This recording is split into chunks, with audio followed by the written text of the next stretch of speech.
সীতারামপুর মানা 4 দিন ধরে এখানে জল জমেছিল। 4 দিন পর এখন জল নামতে শুরু করেছে। কেন কি দামোদরের ব্যারেজ থেকে জল ছাড়ার পরিমাণ প্রায় অর্ধেকে পৌঁছেছে। তারপরেও কিন্তু এখনো দেখা যাচ্ছে এই যে বাড়ি, এই বাড়ির উঠোনে এখনো জলে জমে আছে। এই যে ইনি আছেন, ইনি পাহাড়ি বাসিন্দা, এখানে এখনো 1 হাঁটু জল। ওদিকে দেখা যাচ্ছে উনিও আসছেন জল পেরিয়েই।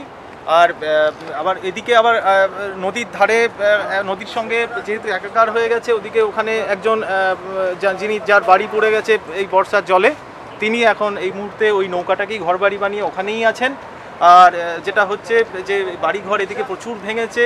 ত্রাণ 4 দিন আসেনি, 4 দিন পরে ত্রাণ এসছে এবং সেই ত্রাণ 4 দিন পরে এসছে বলতে ত্রিপল এসছে, চিড়ে এসছে, গুড় এসছে, তার খুব বেশি কিছু আসেনি। সেটাও সবাই পায়নি বলে একটা অভিযোগ শোনা যাচ্ছে। এদিকে দেখা যাচ্ছে যে বাড়ি ভেঙে পড়ে গেছে, তো সেই বাড়ির মধ্যেই হচ্ছে যাবতীয় মাছ ধরার যে সরঞ্জাম রাখা হয়েছে।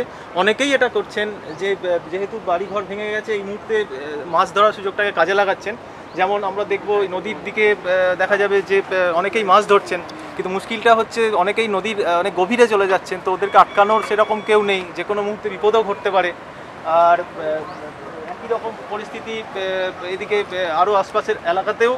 এদিকে আরও যেটা হয়েছে সেটা যে এই বর্ষায় বন্যায় ভেসে এসছে প্রচুর মাছ, সাপ বা কেঁচো, সেগুলো সব পচে গেছে এবং দুর্গন্ধ ছড়াচ্ছে। যতক্ষণ পর্যন্ত এই সমস্ত সাফ না করে ব্লিচিং ছড়িয়ে পরিষ্কার না করা হবে, ততক্ষণ পর্যন্ত এলাকা মানুষের বসবাসের অনুপযুক্তই রয়ে যাবে।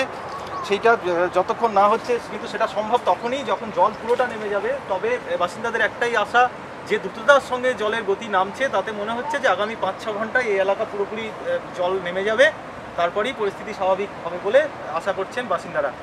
সুব্রত শীত, সীতারামপুর মানা, বড়জোড়া, আনন্দবাজার পত্রিকা।